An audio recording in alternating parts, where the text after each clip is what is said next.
आइन कौमी वहदत की अलामत, तरक्की की कुंजी नौजवानों के हाथों में है। वजीर आजम शहबाज शरीफ का इस्लामाबाद में कौमी यूथ कन्वेंशन से खिताब, नौजवानों को तरक्की के लिए तमाम वसाइल फराहम करने की यकीन दहानी।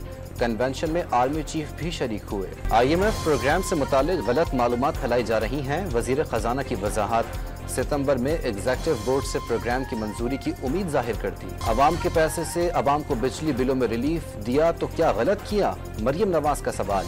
सिंध के अवाम को रिलीफ मिलेगा तो खुशी होगी। वजीर आला पंजाब की सिंध की 7वीं सिविल सर्विस ट्रेनिंग प्रोग्राम के अफसरान के वफ्द की गुफ्तगू।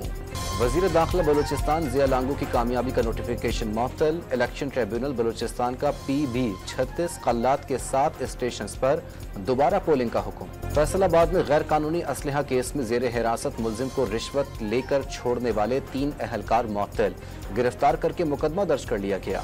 शुगर एडवाइजरी बोर्ड की मजीद 1 लाख मैट्रिक टन चीनी बरामद करने की सिफारिश। वजीर सनअत व पैदावार राना तनवीर हुसैन की जेर सदारत इजलास। स्टॉक की दस्तियाबी और कीमतों का जायजा लिया गया। और रावलपिंडी में पाकिस्तान और बांग्लादेश के दरमियान पहले टेस्ट का टाकरा। 16 रन पर 3 विकेटें गिरने के बाद पाकिस्तानी टीम संभल गई। चाय के वक्फे तक 81 रन बना लिए।